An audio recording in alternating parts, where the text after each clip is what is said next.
Hey folks, hi, this is David here and welcome back to my studio and welcome back to another video. This is just a quick video today to answer a question that was in one of the recent Q&A threads. I was asked about my approach to dodging and burning in the overall retouching process, and I'm going to show you a very quick retouching video where I go through the process. Now, dodging and burning is, if I had to say, I think it's the single most important stage in the retouching process. So that's how important it is. It's very simple in its concept and its idea, but it does take a little bit of practice to get right. And I'm going to show you how I do it shortly. Before I dive in and show you the retouching, I think it's worth saying that to get the best portrait photos is an accumulation of getting several things right, and that starts with your overall color choices in the photos and your sets and wardrobe and so on. But as far as the person that you're photographing is concerned, it's really helpful if they have decent makeup to start with. It's very, very helpful. And not everybody wears makeup for their shoot, of course, but if they do wear makeup, having it done right is an incredible bonus. If it's not done right, you know, you can't really do a great deal about that, and you may have to spend some time fixing things. But great makeup and, you know, great hairstyling and all of that kind of thing gives you a really good place to start. Although my retouching process is quite simple, it's a little bit time consuming at times, but it has just a couple of main processes. Now, the first process is healing and cloning. And so that's the time when you'll remove, bits of dry skin or people's spots or blackheads or really anything that's a blemish in the image which isn't on somebody's face all of the time, if that makes sense. So I don't retouch out people's moles or birthmarks or anything like that, not unless I'm asked to do so anyway. So healing and cloning is using the clone stamp tool and the healing brush. And with those two tools, you can remove any small blemishes. And that's what happens before the dodging and burning. So dodging and burning, simply put, is making things darker and making things lighter as well. So dodging is to lighten and brighten, and to burn is to make things darker. In a minute, we will get into Photoshop and I'll show you how I do this. I do it with the help of an action that I've made. It's very simple. It's just two curves layers and a black and white layer to help with visibility. You don't have to use this at all. If you are owners of my masterclass, then the action will be in there already, and you'll have seen a tutorial within the masterclass to help with dodging and burning. But anyway, I will go into all of that shortly, and let's get into Photoshop. So here we are in Photoshop. This image is one where I've finished virtually everything in the picture except for the skin retouching. So I've done all the color grading, bits and pieces of tidying up with the backdrop, fixed a few flyaway hairs, and so on and so on. So let's zoom in so that we can see her face.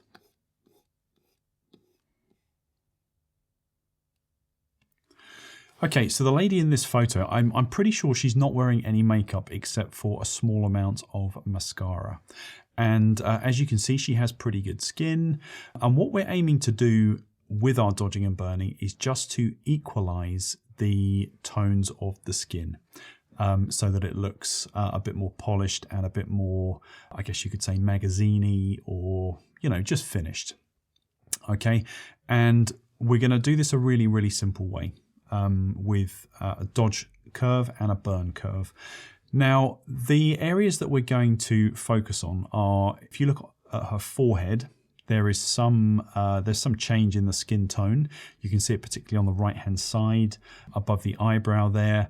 So most people need a little bit of help underneath the eyes as well, the under eyes, around the nose, usually on the chin, and around the mouth as well. And what we are looking for are areas where the skin tone is kind of different to tone of a section of skin next to it.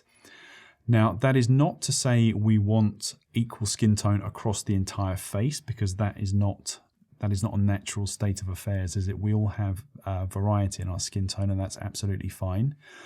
But where there are kind of small blemishes or areas where there might be blotches, that is what we're going to fix with dodging and burning. Now, this process is the most time-consuming process in the retouching flow. Certainly it is for me. So I've made a couple of helpful actions which can speed things along, but even if you don't have the actions, you can still do this pretty easily.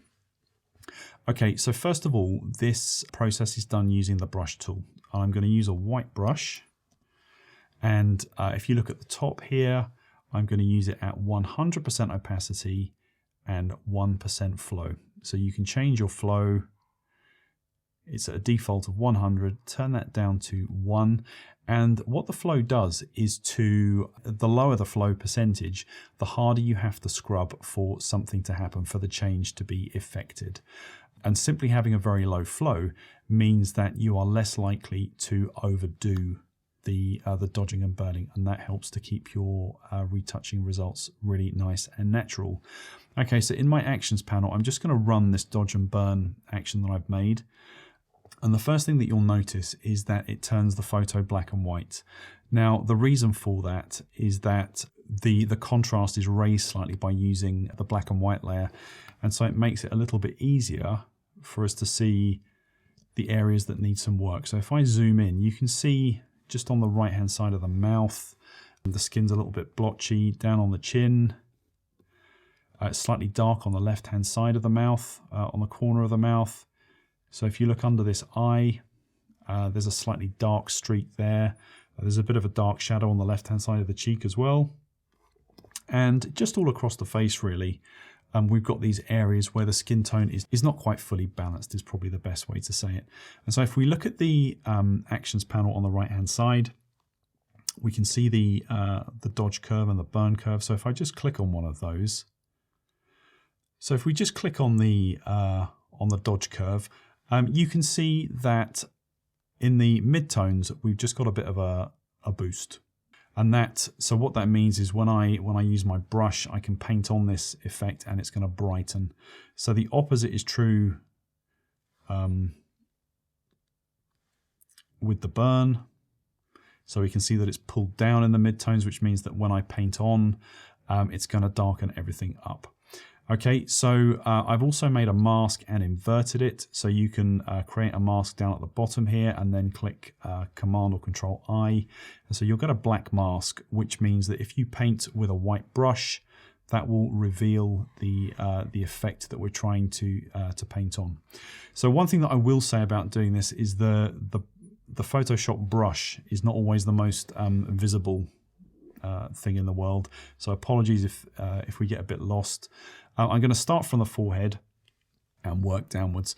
So I'm going to keep my brush size relatively small, and I'll start in the top left. And if I just brush gently over this blotch at the top, and then just flip the layer on and off, hopefully you can see it's made a small change there. And so that's what I'm going to do across the whole of the face.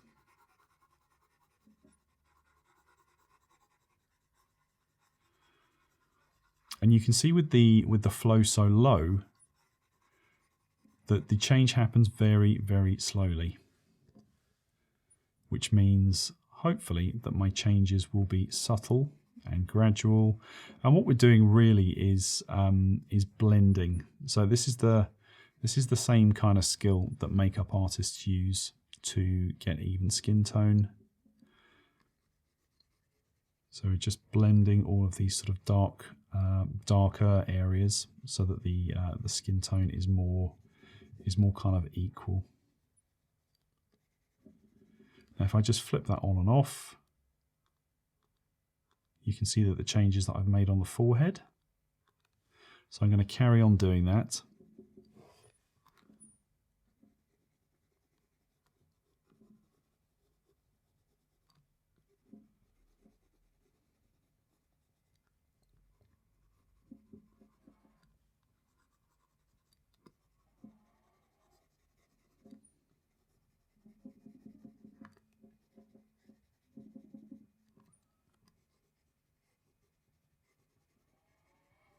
And these really are quite small changes. Let's just take that on and off again.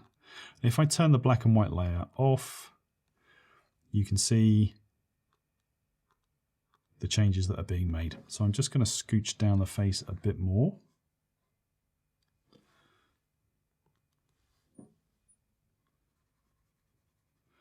Just going to do the space in between her eyes.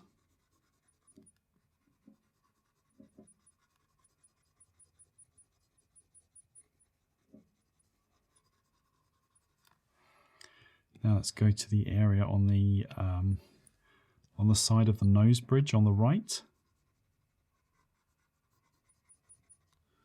So I'm just evening out some of these darker shadows.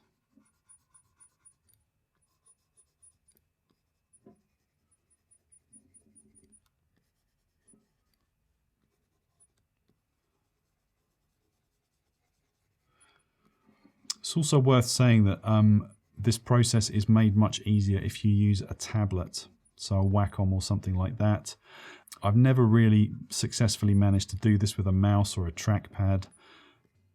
So, I mean, just trust me on that. This is far, far easier to do with a Wacom tablet. So I'll just do the cheek area on the right-hand side.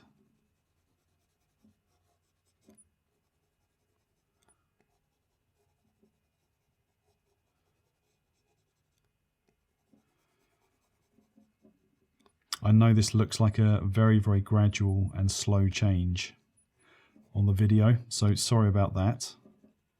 But hopefully when we're done, it will be clear what work has happened.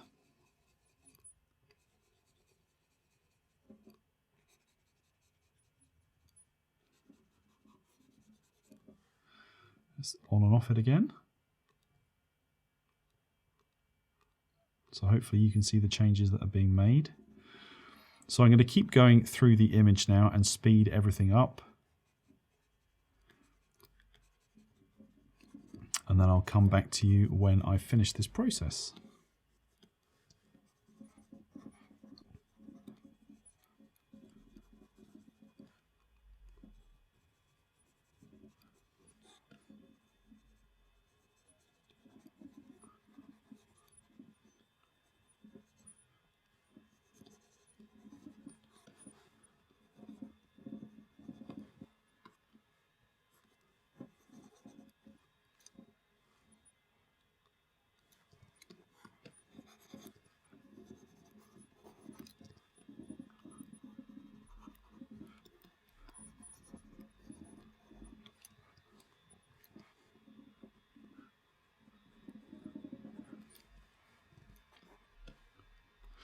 Okay, so that's pretty much all of the dodging I would do.